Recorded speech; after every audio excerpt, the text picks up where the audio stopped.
कांग्रेस नेता राकेश सिन्हा ने कहा, ये 10 मिनट के किसान किसे कह रहे हैं। किसान तो किसान ही है, चाहे 10 मिनट के लिए हो या 24 घंटे के लिए। भाजपा को किसानों के दर्द और संघर्ष की कोई समझ नहीं है। उन्होंने ना तो किसानों को किसान रहने दिया और ना ही उन्हें अपनी जमीन रखने दी। अब उनके पास जमीन कहाँ बची है।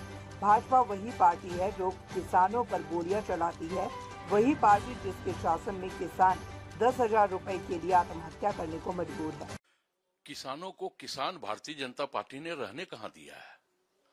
किसानों की जमीन हड़प करके तो अपने चंद पूंजीपति मित्रों को सौंप दिया है, तो अब किसान के पास जमीन बचा कहां। और हमें लगता है कि ये 10 मिनट का किसान किसे कह रहे हैं। किसान किसान होता है, चाहे वो 10 मिनट का किसान हो या 24 घंटे का किसान हो। किसानों की दुख दर्द भारतीय जनता पार्टी को पता ही नहीं है।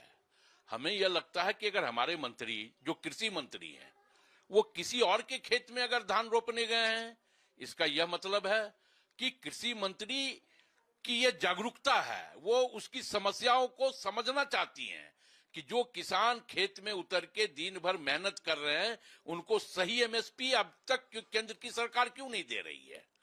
तो इसका भी एक परिणाम है, चूंकि भारतीय जनता पार्टी लगातार किसानों के ऊपर तो गोली चलाने वाली पार्टी है ना ये, इसलिए उनको फर्क समझ में आता है कि कौन 10 मिनट का किसान है और कौन 24 घंटे का किसान है।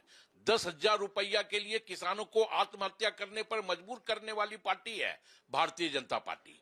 इसलिए उनको समझ में आता है कि कौन 10 मिनट का किसान है और कौन 24 घंटे का किसान है। 10 मिनट का भी किसान किसान होता है, 24 घंटे का किसान भी किसान होता है।